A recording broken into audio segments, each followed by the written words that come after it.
ఈరోజు రాజానగరం నియోజకవర్గం హౌసింగ్ బోర్డులో ఉన్నటువంటి ప్రజలందరికీ తాగునీటి సమస్య ఉందని, వీళ్ళందరూ కూడా ప్రజలందరూ చాలా ఇబ్బందులు పడుతున్నారన్న విషయం నా దృష్టికి వచ్చింది. ఈరోజు అసెంబ్లీకి కూడా సెలవు పెట్టుకుని అసలు తాగునీరుకి ఎందుకు ఎంత ఇబ్బంది వచ్చింది హౌసింగ్ బోర్డులో అనే దానికోసం ఇమీడియట్గా వచ్చి ఇక్కడ డిఈ గారితో, జేఈ గారితో, అదేవిధంగా ఆర్డబ్ల్యూఎస్ అధికారులతోని, పంచాయతీ సిబ్బందితోని, వాటర్ సప్లై సిబ్బంది అందరితోని కూడా కలిసి ఇక్కడ హౌసింగ్ బోర్డులో ఉన్నటువంటి తెలుగుదేశం, జనసేన, బీజేపీ నాయకులు, స్థానికంగా ఉన్నటువంటి పెద్దలు అందరినీ కలిసి కూర్చోబెట్టుకుని ఒక రివ్యూ కండక్ట్ చేయడం జరిగింది.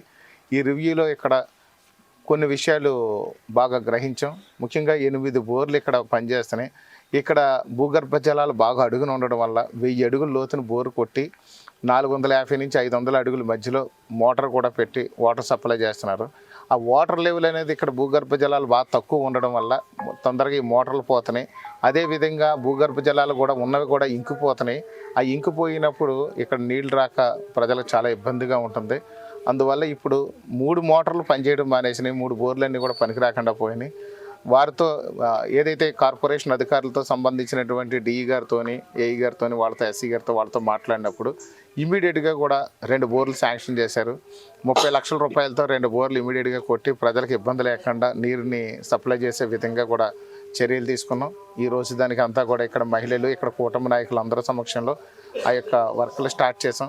2 బోర్లు కూడా కొట్టించే విధంగా చర్యలు తీసుకున్నాం. అదేవిధంగా చూస్తే దీన్ని శాశ్వత పరిష్కారం కూడా కావాల్సి ఉంది. గత 30 ఏళ్ళుగా కూడా ఈ హౌసింగ్ బోర్డు ప్రారంభం నుంచి కూడా ఈ తాగునీరు సమస్య కానీ, రోడ్లు, డ్రైనేజీల సమస్యలు బాగా ఎక్కువ ఉన్నాయి. అలాంటి పరిస్థితుల్లో ఇప్పుడు ముఖ్యంగా గోదావరి జలాల కోసం ఇక్కడ ప్రజలు ఎదురు చూస్తున్నారు. ఇప్పటికీ సుమారుగా లెక్కేసుకుంటే వీళ్ళు ఒక 8 గంటల నుంచి 9 గంటలు నీరు ఇస్తున్నారు. కానీ మధ్యలో పైపులన్నీ పగిలిపోయినటువంటి పరిస్థితి ఉంది. ఈలోపు రాజమండ్రిలో ఉన్నటువంటి హెడ్వర్క్స్లో ఏదైతే మెయింటెనెన్స్లో ఉన్నాయో దానివల్ల కూడా వాటర్ సప్లై ఆగిందనేసి దానికి సంబంధించినటువంటి అధికారులు కూడా చెప్తున్నారు.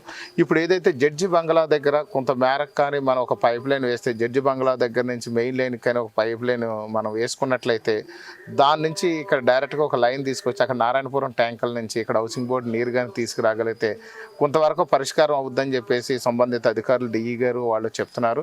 దాన్ని కూడా ఇమీడియట్గా కూడా పూర్తి చేసి ఈ యొక్క ప్రజలకి గోదావరి జలాలు అందించే విధంగా చర్యలు తీసుకుంటున్నాం. అదేవిధంగా చూస్తే పాల్చర్ల నుంచి వచ్చే పైప్ లైన్లో కూడా కొన్ని ఇబ్బందులు ఉన్నాయి. ఆ పాల్చర్ల నుంచి వచ్చే వాటర్ నుంచి కూడా దాని మీద కొంచెం అక్కడ 2 గంటల సమయం ఎక్కువ పెంచి ట్యాంకులన్నీ కూడా నీళ్ళు అందే విధంగా చర్యలు తీసుకున్నాం. దీన్ని కాకుండా పూర్తి స్థాయిలో అమృత స్కీమ్లో పెట్టి పూర్తి స్థాయిలో ప్రక్షాళన చేసి ఇక్కడ గోదావరి జలాలు పూర్తిగా హౌసింగ్ బోర్డుకి ఏ విధమైన ఇబ్బంది లేకుండా కంప్లీట్గా వాటర్ అనే దాన్ని సొల్యూషన్ కోసం అమృత స్కీమ్లో పెట్టి పూర్తి చేసే విధంగా చర్యలు తీసుకుంటున్నాం. అదేవిధంగా చూస్తే మొన్న జరిగినటువంటి అసెంబ్లీ సమావేశాల సమయంలో నేను గౌరవ ముఖ్యమంత్రి నారా చంద్రబాబు నాయుడు గారిని, అదేవిధంగా ఉప ముఖ్యమంత్రి వర్యులు శ్రీ కొణిదెల పవన్ కళ్యాణ్ గారిని ఈ యొక్క రాజానగరం నియోజకవర్గంలో పడుతున్నటువంటి తాగునీరు కోసం పడుతున్న ఇబ్బందుల గురించి వారికి రిప్రజెంటేషన్ ఇవ్వడం జరిగింది. అదేవిధంగా అసెంబ్లీలో కూడా ప్రస్తావించడం జరిగింది. అసెంబ్లీలో ప్రస్తావించుతూ గోదావరి పక్కన ఉన్న గొంతెండిపోతుంది, ఇక్కడ తాగునీరు లేక అనే విషయం మీద అసెంబ్లీలో ప్రస్తావించి అదే విషయాన్ని రిప్రజెంటేషన్ రూపంలో గౌరవ ముఖ్యమంత్రి నారా చంద్రబాబు నాయుడు గారికి కూడా ఇవ్వడం జరిగింది. ఉప ముఖ్యమంత్రి వర్యులు శ్రీ కొణిదెల పవన్ కళ్యాణ్ గారికి కూడా ఇవ్వడం జరిగింది. దాని మీద వాళ్ళు వెంటనే స్పందిస్తూ 3,61,00,000 రూపాయలని గ్రాంట్ అనేది ఇమీడియట్గా ఇవ్వడం జరిగింది.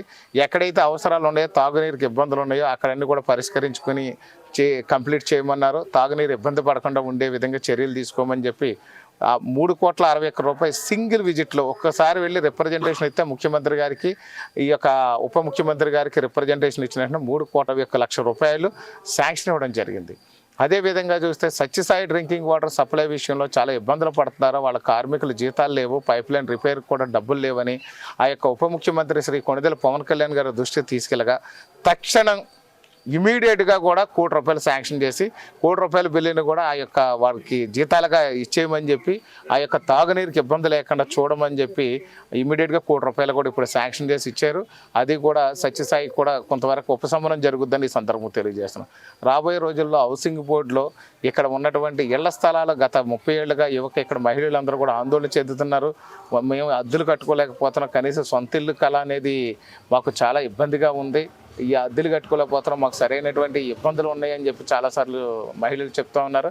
ఇదే విషయాన్ని మొన్న జరిగినటువంటి అసెంబ్లీ సమావేశాల్లో కూడా నేను మాట్లాడడం జరిగింది. ఈ యొక్క సొంత ఇల్లు కలగా మిగిలిపోయింది పేదవాడికి అనే విషయం మీద కూడా మాట్లాడితే వాళ్ళ త్వరలో ఇంటి స్థలాలు ఖచ్చితంగా మాత్రం అర్బన్ ఏరియాలో 2 సెంట్లు, రూరల్ ఏరియాలో 3 సెంట్లు స్థలం ఇచ్చి ఇంటి లోన్లు ఖచ్చితంగా ఇస్తామని చెప్పారు. ఆ ఇంటి స్థలాల సమస్య కూడా ఖచ్చితంగా నెరవేర్చి పేదవాడి సొంత ఇంటి కళ అనేది ఖచ్చితంగా నెరవేరుస్తామని చెప్పి మహిళలకి ఈ సందర్భంగా తెలియజేస్తాను. అదేవిధంగా ఏదైతే ఎలక్ట్రిసిటీ అనే దానికి కూడా ఇక్కడ స్ట్రీట్ లైట్లు అనేది ఇబ్బందులు ఉన్నాయి. ఆ స్ట్రీట్ లైట్ ఇబ్బందులు ఉన్నట్టు ఇక్కడ మహిళలు అదేవిధంగా ఇక్కడ కూటమి నాయకులు కూడా నా దృష్టి తీసుకొచ్చారు. సో మండే ఈవినింగ్ ఈ యొక్క కార్పొరేషన్ ఎలక్ట్రిసిటీ అధికారులతో కూడా రివ్యూ మీటింగ్ పెట్టాం.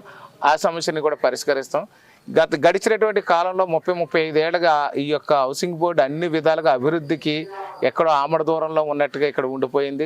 గత పాలకులు ఎవరు పట్టించుకోలేదు కాబట్టి పూర్తి స్థాయిలో హౌసింగ్ బోర్డును ప్రక్షాళన చేస్తామని ఎలక్షన్ ముందు ఏదైతే మాట ఇచ్చామో ఆ మాటకి కట్టుబడి ఉన్నాం. ఖచ్చితంగా ప్రక్షాళన చేసి పేదవాడి ఇంటికాల నెరవేరుస్తూ కూడా ఖచ్చితంగా హౌస్ సైట్స్ ఇస్తాం. ఇళ్ళ నిర్మాణానికి లోన్లు ఇస్తాము. డ్రైనేజీలు, స్ట్రీట్ లైట్స్, డ్రింకింగ్ వాటర్ కూడా పూర్తిగా ప్రక్షాళన చేసి ఇస్తామని చెప్పి ఈ సందర్భం తెలియజేస్తున్నాం. అదేవిధంగా ఇక్కడ మహిళలు పెద్ద ఎత్తున చెప్తున్న విషయాలు ఏంటంటే కోతులు కుక్కలు పెడితే ఎక్కువ ఉందని చెప్తున్నారు. వాటిని కూడా త్వరలో పరిష్కారం చేస్తాం. ఇది సుప్రీంకోర్టు పరిధిలో ఉండడం వల్ల కొన్ని యాక్షన్లు తీసుకోవడానికి ఇబ్బందిగా ఉంది. ఎందుకంటే స్వచ్ఛంద సేవా సంస్థల వాళ్ళు ఈ కోతుల జోలికి కానీ కుక్కల జోలికి కానీ వెళితే వాళ్ళు ఇబ్బంది పెడుతున్నారు. అది కోర్టు పరిధిలో ఉంది కాబట్టి జీవహింస అనేది తప్పు అనే విధంగా వాళ్ళు ఉన్నారు. కానీ ఈ జీవులు మనుషులు తినేసే పరిస్థితికి వచ్చినాయి. ఇప్పుడు హౌసింగ్ బోర్డులో కొంతకాలం ఉంటే కోతులు కుక్కలు కలిసి మనుషులు తినేస్తే ఏమైనా ఆందోళన చెందుతున్నారు ఇక్కడ ప్రజలు. ఖచ్చితంగా వాటిని కూడా పరిష్కరిస్తామని ఈ సందర్భంగా తెలియజేస్తాం.